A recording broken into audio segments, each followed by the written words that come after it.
नमस्कार, आपका स्वागत है हमारे YouTube चैनल शिक्षा सखा पर।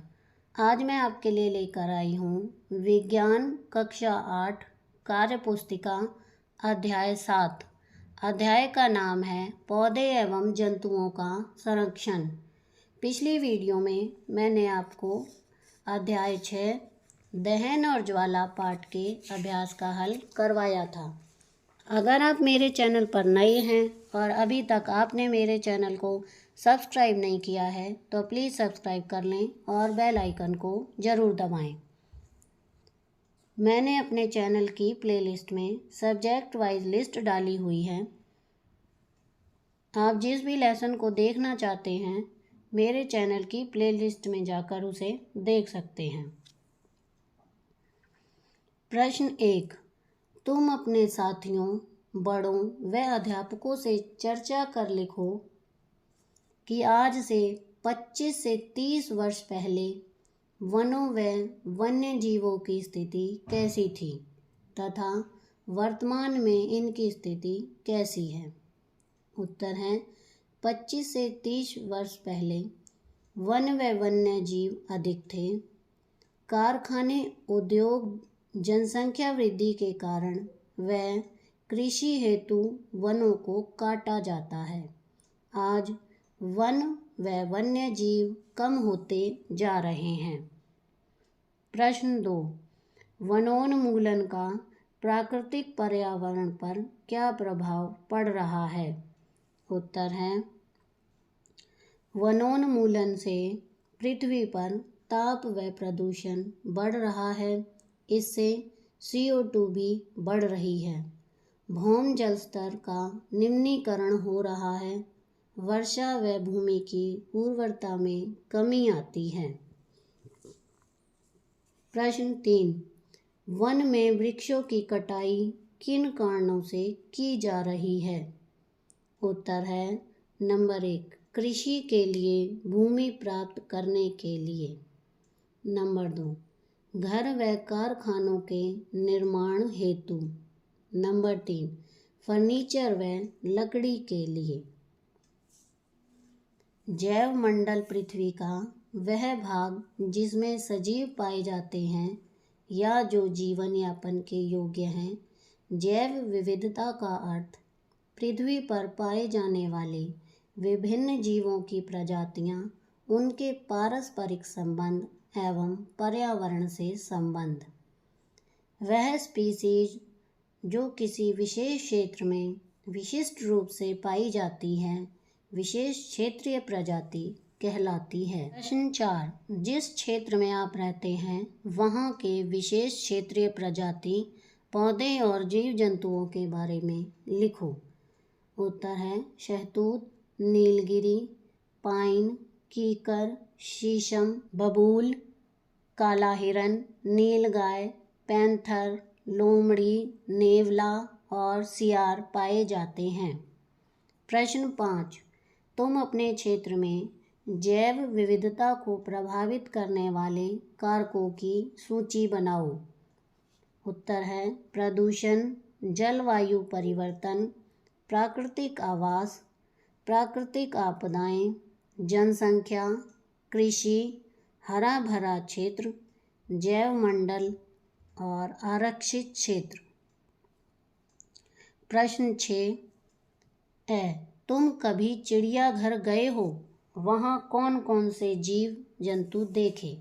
उत्तर है शेर, भालू, हिरन, तेंदुआ, मगरमच्छ, कछुआ, चिड़िया, बत्तख, बंदर आदि।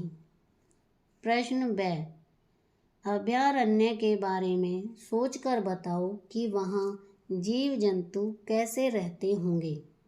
उत्तर है अभयारण्य में जीव जंतु अपने प्राकृतिक आवासों में स्वतंत्र रहते हैं। स, अभयारण्य व चिड़ियाघर की स्थितियों व जीव जंतुओं की तुलना कर अपने शब्दों में लिखो। उत्तर है अभयारण्य में जीव जंतु प्राकृतिक आवासों में व अधिक संख्या में होते हैं। चिड़ियाघर में जंतु कृत्रिम आवास में रखे जाते हैं। प्रश्न 7, समूह में चर्चा करके लिखो कि लाखों वर्ष पूर्व ऐसे क्या क्या कारण रहे होंगे कि डायनासोर की प्रजाति विलुप्त हो गई। उत्तर है, इसका कोई प्रमाण नहीं है। माना जाता है कि किसी उल्कापिंड या ज्वालामुखी विस्फोट से विलुप्त हुए होंगे। ब, कुछ ऐसे जीव जंतुओं के नाम लिखो जो लुप्त होने के कगार पर हैं। इनके लुप्त होने के पीछे क्या कारण है। उत्तर है, शेर, हाथी, जंगली भैंसे, बारहसिंगा और बाघ। प्रश्न 6, संकटापन्न स्पीशीज या प्रजाति का रिकॉर्ड किस पुस्तक में रखा जाता है, उसका नाम लिखो। पुस्तक का नाम है रेड डाटा पुस्तक। प्रश्न 10, हमारे देश के कौन कौन से जीव जंतुओं का नाम इसमें है। उनको बचाने के लिए तुम क्या क्या प्रयास करोगे। उत्तर है, बाघ, शेर, हाथी, जंगली भैंसे। इनको बचाने के लिए हम अवैध शिकार न करना, वनों को न काटना, जानवरों को न मारना आदि प्रयास करेंगे। ये देखिए, सबसे पहले यह घास को कीट खाता है, कीट को सांप खाता है और सांप को बाज खाता है। यह खाद्य श्रृंखला है। प्रश्न यह, किसी प्रजाति के विलुप्त होने का पारिस्थितिक तंत्र पर क्या प्रभाव पड़ेगा, अपने शब्दों में लिखो। उत्तर है, किसी प्रजाति के विलुप्त होने से आहार श्रृंखला व आहार जाल पर प्रभाव पड़ता है, जिससे परितंत्र में असंतुलन होता है। प्रश्न 8, आओ पता करो व उसके बारे में चर्चा कर लिखो।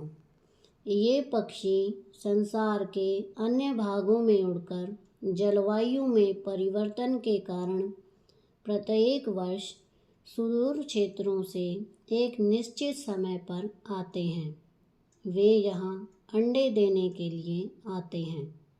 उनके मूल आवास में अधिक शीत के कारण वह स्थान उस समय जीवन यापन हेतु अनुकूल नहीं होता है। ऐसे पक्षी जो उड़कर सुदूर क्षेत्रों तक अपनी लंबी यात्रा करते हैं, प्रवासी पक्षी कहलाते हैं। हमारे देश में कुछ प्रवासी पक्षी आते हैं। वे किन किन अभयारण्यों में आते हैं, लिखो। इसमें हम लिखेंगे साइबेरियन क्रेन राजस्थान के भरतपुर में व हरियाणा में गुड़गांव की सुल्तानपुर झील में। प्रश्न ब, जिन प्रवासी पक्षियों के बारे में तुम जानते हो उनके नाम लिखो।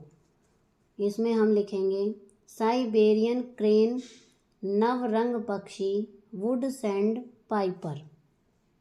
प्रश्न 6, हमारे देश के कुछ प्रवासी भारतीय हैं जिन्होंने अपने देश का गौरव बढ़ाया है। उनके बारे में लिखो। उत्तर है, प्रोफेसर जगदीश चेन्नुपति, ऑस्ट्रेलिया शिक्षा। दूसरे हैं प्रोफेसर संजीव मेहता, भूटान शिक्षा। और तीसरे हैं प्रोफेसर दिलीप, ब्राज़ील शिक्षा। मृदा में ह्यूमस व उर्वरता की कमी से धीरे धीरे उर्वर भूमि मरुस्थल में परिवर्तित होती जाती है। इसे मरुस्थलीयकरण कहते हैं। द, अपने आसपास की जगहों का अवलोकन करो व देखो कि किस तरह का परिवर्तन कहीं हो रहा है, तो तुम इसे रोकने के लिए क्या प्रयास करोगे। उत्तर है, वनोन्मूलन को रोककर और अधिकाधिक पेड़ लगाकर। प्रश्न यह, अपने देश के सबसे बड़े मरुस्थलीय भाग को नक्शे में दर्शाओ। यह राजस्थान में है। ये देखिए नक्शे में दर्शाया गया है। मरुस्थलीय के और कौन कौन से कारण हैं। उत्तर है, अधिक चराई, अधिक वनोन्मूलन, खेती के लिए भूमि, आग में वृद्धि, भौम जल का अत्यधिक इस्तेमाल और जलवायु परिवर्तन। वह क्षेत्र जहाँ जंतु एवं उनके आवास किसी भी प्रकार के विक्षोभ से सुरक्षित रहते हैं अभयारण्य कहलाते हैं।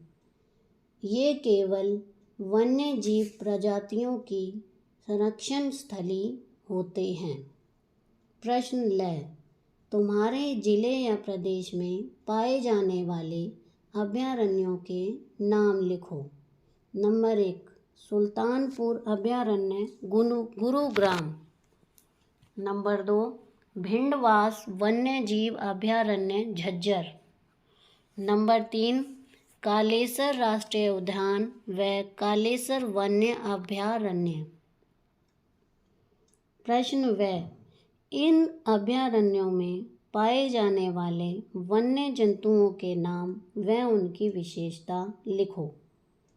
उत्तर है लाल कॉलर वाले कबूतर, शिकरा, हरी मधुमक्खी, धारीदार लक्कड़बग्गा, काला हिरन, मृग, काराकल आदि।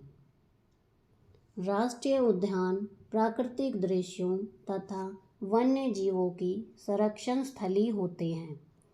इस आरक्षित क्षेत्र में वह स्वतंत्र निर्बाध रूप से आवास एवं प्राकृतिक संसाधनों का उपयोग कर सकते हैं। अपने देश के किन्हीं 2 राष्ट्रीय उद्यानों के बारे में लिखो। उत्तर है सतपुड़ा राष्ट्रीय उद्यान मध्य प्रदेश और कांजीरंगा राष्ट्रीय उद्यान असम में। ब, वन्य जीवों का शिकार क्यों किया जाता है लिखो। उत्तर है मांस के लिए, चमड़े के लिए, व्यापार के लिए और शौक के लिए। प्रश्न से, हमारी सरकार ने वन्य जीवों के संरक्षण हेतु कुछ परियोजनाएं चलाई हैं, उनके नाम लिखो। नंबर 1, कस्तूरी मृग परियोजना 1970। Number 2, project हुंगल 1970। नंबर 3, गिर सिंह परियोजना 1972 और नंबर 4, प्रोजेक्ट टाइगर 1973। वनों में मनुष्य की गतिविधियों के प्रागैतिहासिक प्रमाण किन राष्ट्रीय उद्यानों में रखे हैं लिखो। इसमें हम लिखेंगे सतपुड़ा राष्ट्रीय उद्यान की चट्टानों में आवास भी स्थित है, यहाँ मनुष्य की गतिविधियों के प्रमाण हैं। प्रश्न 9, हमारे देश में राष्ट्रीय उद्यानों एवं वन्य जंतु अभयारण्यों एवं जैव मंडल संरक्षित क्षेत्रों को बनाने की जरूरत क्यों पड़ी, इस पर अपने मित्रों से चर्चा कर अपने शब्दों में लिखो। उत्तर है वनों की कटाई से कम हो रहे हैं वन व शिकार से वन्य जीव लुप्त हो रहे हैं। वन्य जीव सुरक्षा हेतु वनों की सुरक्षा, जैव विविधता बनाए रखने के लिए जरूरत पड़ी। प्रश्न 10 तुम्हारे जिले के आसपास या जिले में कोई वन संरक्षित क्षेत्र आता है तो उसका नाम लिखो। उत्तर है यमुनानगर, कैथल, अम्बाला, जींद, हिसार। प्रश्न ब, इस क्षेत्र के प्राणी जगत व वनस्पति जात के बारे में लिखो। प्राणी जात के बारे में है पाइन, आम। सबसे पहले हम लिखेंगे वनस्पति, तो वनस्पति में है पाइन, आम, अमलतास, सेमूल और बहेड़ा। प्राणी जात के बारे में लिखेंगे तेंदुआ, चीतल, बंदर, बार्किंग, हिरन, हाथी और जंगली मुर्गे। प्रश्न 11, तुम कागज़ का उपयोग कहाँ कहाँ करते हो? उत्तर है किताबें बनाने में, अखबार बनाने में, पैकिंग के लिए, लिफाफे बनाने में, कैलेंडर, डायरी बनाने में। 1 टन कागज़ बनाने में 17 वृक्षों को काटा जाता है। ब कागज की बचत करके तुम वृक्षों को कैसे बचा सकते हो? अपने शब्दों में लिखो। उत्तर है, कागज बनाने के लिए पेड़ों को काटा जाता है। यदि हम कागज की बचत करेंगे तो वृक्षों को काटने से बचाया जा सकता है। प्रश्न 6, कागज का पुनः उपयोग व पुनः चक्रण करने का पेड़ों पर क्या प्रभाव पड़ेगा? विचार करके लिखो। उत्तर है, वृक्षों की संख्या बढ़ेगी व कटाई कम होगी। प्रश्न 10, वनों के विकास के लिए तुम और तुम्हारे साथी क्या कर सकते हैं?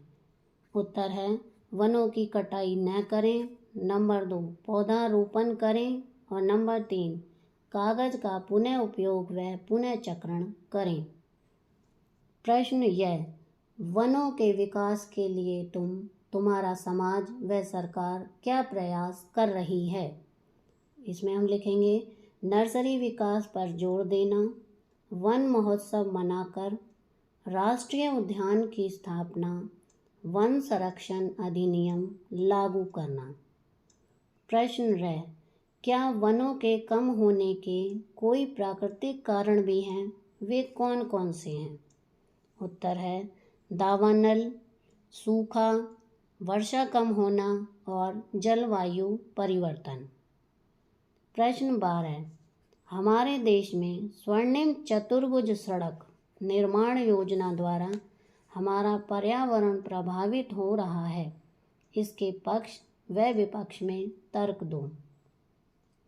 उत्तर है, सड़क निर्माण भी जरूरी है। इससे यातायात आसान होता है, व्यापार बढ़ता है, समय की बचत होती है। लेकिन इनके निर्माण के लिए पेड़ों को काटा जाता है, खुदाई करना, प्रदूषण होता है, पर्यावरण प्रभावित होता है। प्रश्न 13, तुम अपनी कार्यपुस्तिका में अपने पसंद के पेड़ पौधों व वन्य जीव जंतुओं के चित्र पुराने अखबार या मैगजीन में से काटकर चिपकाओ। बच्चों, आप यहाँ पर मैगजीन या अखबार में से पेड़ पौधे व वन्य जीव जंतुओं के चित्र काटकर यहाँ चिपका सकते हो। प्रश्न 14, हरियाणा के नक्शे में जीव जंतु व पक्षी अभयारण्य को दर्शाओ। अभयारण्य, जीव जंतु और पक्षी। तो अभयारण्य जीव जंतु हैं यमुनानगर, स्थान है क्लेसर, पक्षी जनपद है सुल्तानपुर और स्थान है गुरुग्राम। अब हमें इन्हें हरियाणा के नक्शे पर दिखाना है। तो देखिए, राइट साइड यमुनानगर है, यमुनानगर के अंदर है क्लेसर। इसी तरह से गुरुग्राम में है सुल्तानपुर। तो ये हरियाणा के नक्शे में मैंने दोनों जगह आपको दिखा दी हैं। आप इस तरह से इन्हें भर सकते हैं। तो इसके साथ ही हमारा अध्याय 7 का अभ्यास का कार्य पूरा हो गया है। अगली वीडियो में मैं आपको अध्याय 8 कोशिका संरचना एवं प्रकार्य पाठ के अभ्यास का हल करवाऊंगी। आपको मेरी ये वीडियो कैसी लगी मुझे कमेंट करके ज़रूर बताएं। प्लीज़ मेरे चैनल को लाइक करें, शेयर करें और सब्सक्राइब करना ना भूलें। Thank you.